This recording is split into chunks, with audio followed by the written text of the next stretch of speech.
Chapter 8, A Family Reunion. The next thing Ralph knew, his mother was shaking him by the shoulder. "Wake up," she said. "Ralph, wake up. Room service has brought us another meal." Room service? Ralph rubbed his eyes, not believing what he had heard. Room service has brought our dinner?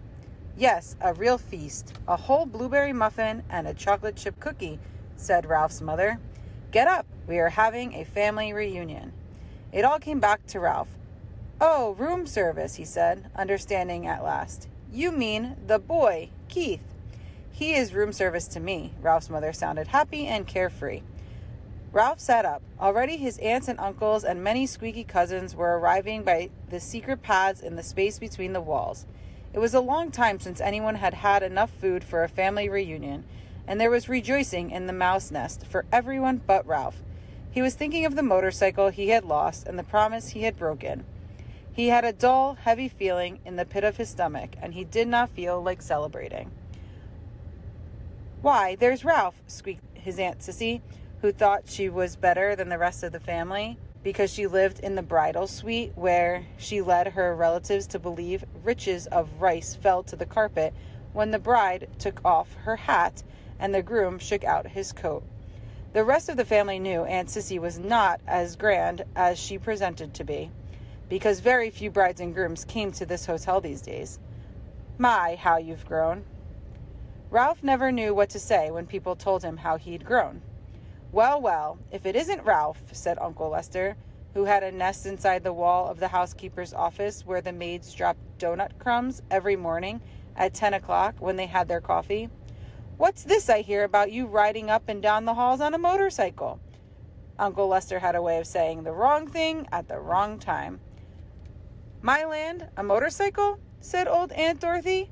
"Isn't that pretty dangerous?" "Wouldn't mind riding one myself if I were a few years younger," said Uncle Lester. All the little cousins came crowding around Ralph. "Show us your motorcycle," they squeaked. "We want to ride it. Come on, give us a ride on your motorcycle, Ralph." "Huh? Ralph? Come on, Ralph, please." Ralph knew he was expected to be polite to all of his relatives, even the squeaky little cousins. Well, embarrassed and ashamed, he looked down at the floor. "I sort of lost the motorcycle in a pile of sheets and pillowcases." "Lost the motorcycle? Oh, Ralph," cried his mother, genuinely alarmed. Ralph knew what she was thinking. Did this mean the end of room service? Did she have to go back to pilfering crumbs for his brothers and sisters? "That's a young mouse for you," said tactless Uncle Lester. "Can't take care of anything." "If anybody asks me, I think it's a good thing he lost it," said Aunt Dorothy. "Riding a motorcycle is just plain foolhardy." All the little cousins looked disappointed and sulky. "I don't think he ever had a motorcycle," said one. "I bet he just made it up," said another, and the rest agreed. Ralph felt terrible. The family reunion swirled on around him. The muffin and cookies were divided. Cousins fought over the blueberries. Uncles, usually overweight uncles, asked for second helpings. Everyone talked at once. The little cousins finished their dinner and went racing around the mouse nest. The aunts and uncles raised their voices to be heard above the racket their children made. Suddenly, there came from the knothole a noise that drowned out the squeaks and squeals of young mice at play. Shh! Not a mouse moved. They looked at one another, too terrified to speak. "Psst! Hey, Ralph, come on out," whispered Keith at the entrance of the mouse nest. Ralph's mother gave him a little shove, but no one spoke. With heavy feet, Ralph walked to the knothole, but he did not go out into room 215. "What do you want?" he asked. "You and your family better be quiet in there, or my mother will hear you. You know how she is about mice," Keith said. "I don't know why people say things are as quiet as mice. You sound like a pretty noisy bunch to me." Behind Ralph, his relatives began to tiptoe quietly away to their own homes, leaving his mother to do all the cleaning up. "Did you have a nice picnic?" Ralph asked, dreading what he must tell the boy.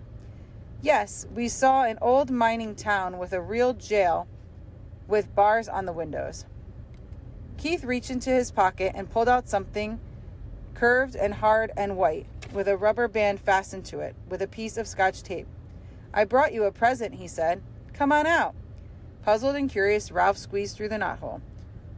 "What is it?" he asked. Whatever the object was, he had never seen anything like it. "Half a ping-pong ball I found down in the game room," said Keith. "See, I padded the inside with a thistledown and anchored the rubber band to the top with Scotch tape." "What for?" Ralph still did not understand. "A crash helmet for you." Keith set the half ping-pong ball on Ralph's head and slipped the rubber band carefully around his whiskers until it rested under his chin. "There, that's just right. You need it big so there will be plenty of room for your ears. When you ride a motorcycle, you need a crash helmet." Ralph peered at Keith from under his new crash helmet, which rested lightly on his head. He knew he looked every inch a motorcycle racer, but never in his whole life had he felt so ashamed. He longed to crawl off into his hole and never face Keith again, but his conscience, which until now he did not know he had, would not let him. There was nothing to do but stand there in his fine new crash helmet and confess. "You might as well know," he told Keith. "I lost the motorcycle." "Lost the motorcycle?" Keith, who had been kneeling, sat back on his heels. "But how?" "I rode it by mistake into a pillowcase in a heap of linen on the floor, and it got dumped into the laundry hamper," confessed Ralph. "You rode it into the pillowcase?" repeated Keith. "But you weren't supposed to ride it in the daytime. You promised." "I know," agreed Ralph miserably. "I didn't exactly mean to ride it." "Well, you see, the maid was vacuuming under the bed, and I," began Ralph, and stopped. "Oh, what's the use? I rode it, and I lost it, and it's probably gone to the laundry by now, and I'm sorry." The boy and the mouse were silent. Both were thinking about the little motorcycle, with its clean lines and pair of shining chromium exhaust pipes. "That motorcycle was my very most favorite of all my cars," said Keith. "I saved my allowance and bought it myself." Ralph hung his head in his crash helmet. There was nothing more he could say. It was a terrible thing he had done.